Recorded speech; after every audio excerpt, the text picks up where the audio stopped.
বিহারের বাসিন্দাদের সম্মান দিয়েছে বাংলা, তাদের কর্মসংস্থানও দিয়েছে বাংলা, তাই বাংলার মাটিকে প্রণাম জানাই।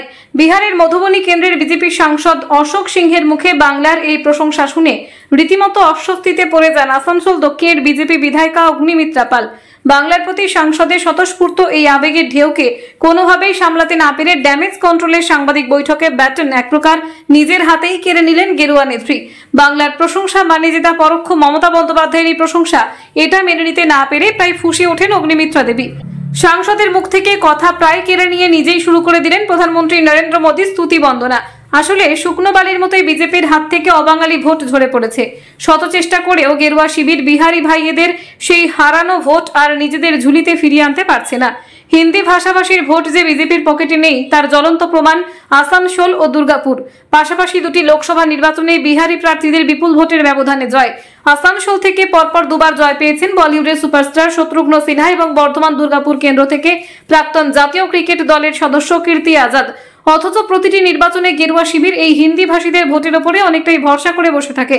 বাংলার হিন্দি ভাষাভাষীর ভোটের কিছুটা যাতে নিজেদের ঝুলিতে নিয়ে আসা যায়, সেই উদ্দেশ্যকে সামনে রেখেই মঙ্গলবার আসানসোলে নিয়ে আসা হয় বিহারের মধুবনী কেন্দ্রের বিজেপি সাংসদ অশোক সিংহকে। আসানসোল এলাকার বিশেষত বিহারি ভোটকে পাখির চোখ করে এখন থেকেই দাবার ঘুঁটি সাজানো শুরু করেছে গেরুয়া মঞ্চ। সেই কারণেই আসানসোলের বার্নপুর এলাকার হিন্দি ভাষাভাষীদের উপস্থিতিতে একটি দলীয় কর্মসূচির আয়োজন করা হয় বুধবার। মূলত আসানসোল দক্ষিণ কেন্দ্রের বিজেপি বিধায়িকা অগ্নিমিত্রা পালের উদ্যোগে এদিনের এই কর্মসূচির আয়োজন হয়। এদিন এই সাংবাদিক বৈঠকে সাংসদ অশোক সিং বলেন, বাংলার সঙ্গে বিহারের সম্পর্কের ইতিহাস বহু পুরনো। আগে বাংলা ও বিহার একই রাজ্য ছিল। অশোকবাবু বলেন, বাংলা সরকারকে ধন্যবাদ জানাই, কারণ বিহারের অসংখ্য মানুষকে এই রাজ্যে কর্মসংস্থান দেওয়া হয়েছে। যদিও অশোক সিংহের এই সরল স্বীকারোক্তি সরাসরি ঘুরিয়ে দিয়ে অগ্নিমিত্রা দেবী বলেন, এই রাজ্যে বিহার থেকে আসা লোকজনের উপর অত্যাচার করে বাংলা পক্ষ নামে মমতা বন্দ্যোপাধ্যায়ের একটি বি টিম আছে। তারা এই রাজ্যের ভোটার তালিকা থেকে বেছে বেছে বিহারের বাসিন্দাদের নাম বাদ দেওয়া শুরু করা হয়েছে মমতা বন্দ্যোপাধ্যায়ের নির্দেশে। অভিযোগ অগ্নিমিত্রা পালের। जनता पार्टी की ओर से पूरे देश में इस कार्यक्रम का आयोजन किया जा रहा है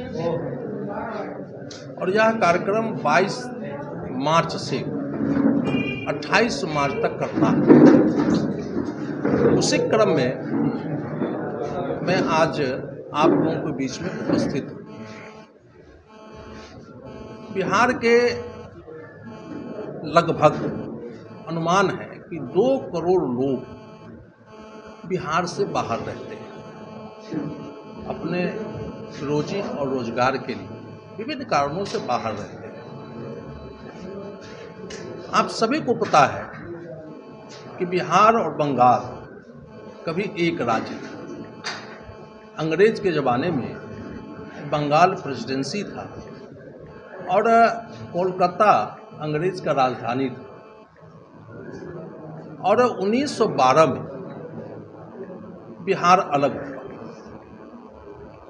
और प्रत्येक वर्ष 22 मार्च को बिहार दिवस मनाया जाता है। चूँकि बंगाल और बिहार का रिश्ता अटूट रहा है, बिहार और बंगाल के लोगों में खान पान या बोली भाषा एक जैसी है। हम बंगाल की धरती को भी प्रणाम करते हैं कि इस धरती ने बिहार के लोगों को यहाँ पे रोजगार दिया और सम्मान पूर्वक जीने का अधिकार दिया। बिहार के लोग अपने प्रतिभा से, अपने परिश्रम से आज बिहार बंगाल के प्रगति में एक निर्णायक भूमिका निभाता है। उसी क्रम में एक भारत श्रेष्ठ भारत कार्यक्रम के तहत ये भारतीय जनता पार्टी के सभी लोगों से मिलने आए हैं और खासकर बंगाल के लोगों को भी धन्यवाद देने आए हैं कि आपने बिहारियों को रोजगार दिया और हम उन बिहारियों से भी मिलेंगे। माननीय प्रधानमंत्री यशस्वी प्रधानमंत्री नरेंद्र मोदी जीर नेतृत्वे আমরা এই কার্যক্রম এক ভারত শ্রেষ্ঠ ভারত আমরা শুরু করেছি, আজকে নয়। আপনারা মাননীয় সাংসদজিকে যে প্রশ্নগুলো করছিলেন যে ইলেকশনের জন্য আপনারা নাকি এটা করছেন, এরকম বিরোধীরা বলছে, শাসক দল বলছে, আপনারা ভুলে গেছেন যে এই কার্যক্রম আজ 2-3 বছর আগে শুরু হয়েছে এবং গত বছরই আমরা ত্রিপুরা দিবস পালন করেছিলাম, যেখানে ত্রিপুরার সম্মানীয় মুখ্যমন্ত্রী মানিক দা এসেছিলেন। তো আমরা প্রতি স্টেটেরই যে দিবস যেগুলো পালন করা হয় সেগুলো আমাদের সারা ভারতবর্ষে পালন করা হচ্ছে, এমন নয় যে শুধু পশ্চিমবঙ্গে। সুতরাং আজকে ইন্ডিজোটের alliance partner including our chief minister Mamata Banerjee, উনি দেশকে ভাগ করার চেষ্টা করেন, ধর্মের নিরিখে রাজনীতি করেন, এবং যারা এই বাইরে মানে অন্য রাজ্য থেকে পশ্চিমবঙ্গে আসেন তখনই তাদেরকে একটা বহিরাগত তকমা দিয়ে দেওয়া হয়। আমরা কিন্তু শত্রুঘ্ন সিনহাকেও বহিরাগত বলি না, আর আমাদের ওই ক্রিকেটার কে আছে কীর্তি আজাদকেও আমরা বহিরাগত বলি না, কারণ আমাদের কাছে আমাদের পরিচয় হচ্ছে আমরা প্রথমে ভারতীয়। আমরা এই রাজনীতি করি না, দেশকে ভাগ করার রাজনীতি করি না, ধর্ম জাত পাত এই নিরিখে। তাই সবাইকে একজুট করে মাননীয় প্রধানমন্ত্রী চান যে ইউনিটি ইন ডাইভার্সিটি, সেইটা মাথায় রেখে সবাইকে নিয়ে আমরা শক্তিশালী ভারত গঠন করি। আপনারা বাংলায় কর্মসংস্থানের অভাবের অভিযোগ বারবার তুলেছেন, অথচ বিহারের এমপি এসে ধন্যবাদ জানাচ্ছেন বাংলাকে বিহারের মানুষকে কর্মসংস্থান দেওয়ার জন্য। এটা কিন্তু বিপরীতমুখী হয়ে গেল। উনি ধন্যবাদ একেবারেই জানাননি। উনি বলছেন যে বিহারে, আমরা সবসময়তে বলেছি যে বিহার মানেই জঙ্গল রাজ। লালু প্রসাদ যাদব যখন সরকার করেছিলেন তখন আমরা দেখেছিলাম সেই সব সিনেমা গ্যাংস অফ ওয়াসিপুর।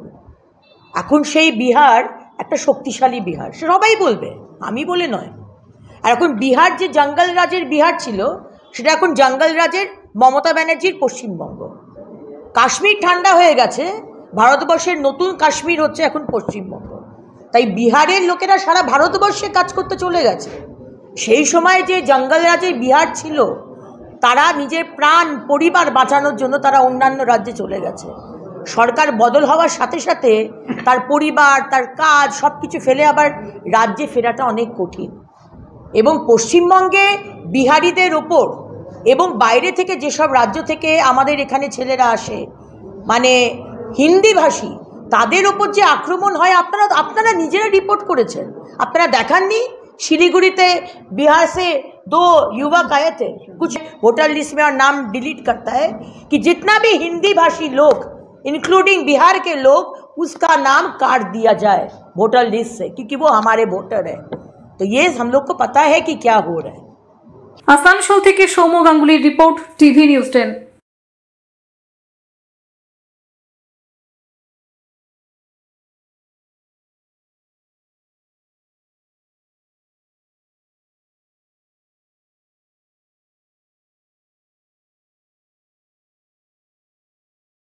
আপনি কি আপনার দোকান, রেস্তোরাঁ বা ব্যবসার জন্য বিশ্বস্ত এবং নিরাপদ পানীয় সরবরাহকারীর খোঁজ করছেন? ভাবছেন কোথায় পাবেন? তাহলে দেরি না করে অতি সত্বর যোগাযোগ করুন আলো এন্টারপ্রাইজের সাথে। আমরা বিসলেরির main super distributor and super stockist. আমাদের এখানে আপনারা পেয়ে যাবেন ভারতের উচ্চমানের নিরাপদ পানীয় সরবরাহকারী বিসলেরির মিনারেল ওয়াটার, সোডা ও সফট ড্রিঙ্কস একদম সুলভ মূল্যে। তাহলে আর সময় নষ্ট না করে মানসম্মত, বিশুদ্ধ এবং নির্ভরযোগ্য পানীয় পেতে চলে আসুন আমাদের ঠিকানায়। ঠিকানা সারদাপল্লী, বেনাচিতি, দুর্গাপুর 713213। বিশদে জানতে কল করুন 9064157482 অথবা 9064457040 এই নম্বরে। সুলভের সঠিক চিকিৎসার একমাত্র প্রতিষ্ঠান বিবেকানন্দ হসপিটাল। 24 ঘন্টা emergency service, blood bank, trauma care. আপনাদের সেবায় আমরা তৎপর। গুণমান ও পরিষেবায় দুর্গাপুর বিধাননগরের ডক্টর জাকির হোসেন এভিনিউর বিবেকানন্দ হসপিটাল শিল্পাঞ্চলের মানুষের মন জয় করেছে।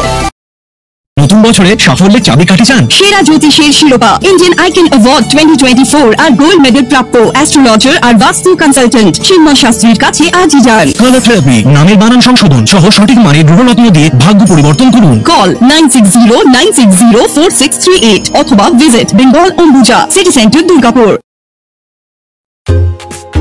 ছিমছাম পরিবেশ এবং প্রাইম লোকেশনে মনের মতো সুন্দর হোটেল মানেই হোটেল অ্যাস্টর।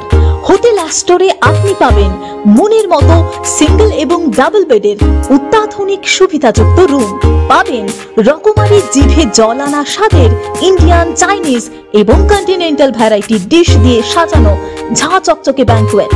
সিটি সেন্টারের ক্ষুদিরাম বসু সরণির মতো অভিজাত এলাকার আপনার মনের মতো রুম পেতে আজই যোগাযোগ করুন hotel Astor, city centre, Durgapur 16। আপনারা দেখছেন টিভি নিউজ 10। আপনারা মানে আমরা।